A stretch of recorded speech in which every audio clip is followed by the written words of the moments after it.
Rowe Price Equity CIO and portfolio manager John Linehan joins us this morning. He manages over $18 billion for their equity income fund. John, good to see you. Thanks for joining us. Good to be here. Talk more about what you think works if, in fact, we are in a new kind of era. Well, I'm not sure we're in a new era. First of all, this last rate cut's been very well expected from the marketplace for quite some time. I think dividend-paying stocks right now are very attractive. The valuations are fairly compelling. And over time, people might not realize this, but dividend-paying stocks actually outperform the market over a longer period of time. When we look right now, there are a number of names that we think are attractive, both from a defensive perspective as well as from an offensive perspective. Yeah, I was looking at KMB, right?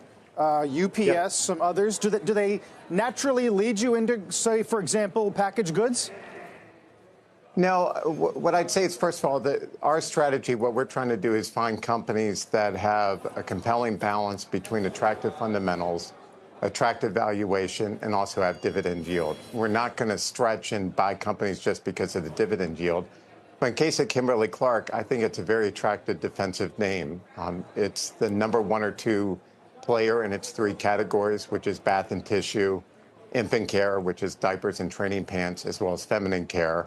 The company is trading at a very significant discount to the market on a relative basis and to its biggest competitor, Procter & Gamble. There's a fair amount of opportunity just from a valuation perspective, and the yield at 3.8% is a pretty attractive way of generating income at the same time having good exposure to a company that we think is undervalued. In the case of UPS, that's more of a cyclical play, and it's going to be more responsive to the economy improving from here. Obviously, if the market's stimulated, people are going to be buying more packages, businesses are going to be shipping more goods, and UPS should be a beneficiary of that. And with a 5% yield, we think that's a very compelling opportunity. And from a valuation perspective, it's trading at basically decade lows on a relative valuation basis. We've had some folks point to old school industrials and materials. I noticed Weyerhaeuser here. How do you think that fits in relative to names like Kimberly?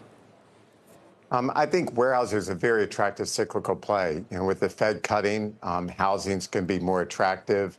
Weyerhaeuser is the largest lumber producer in America, as well as the largest timberland owner.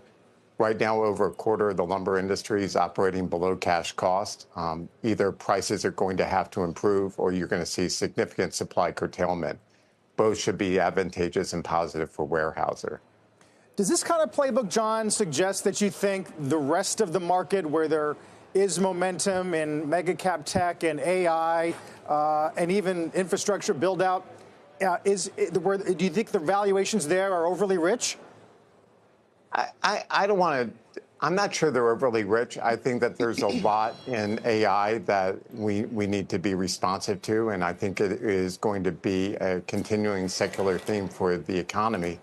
But as an example, a company like Ameren, which is an electric utility based in Missouri and Illinois, they're going to be able to take advantage of rate-based growth from, continued demand from data centers, from other opportunities for people to incorporate AI, which is going to create additional electric generation demand. Ameren's a name that right now has a compelling dividend yield, attractive valuation, and we think is well set up for that.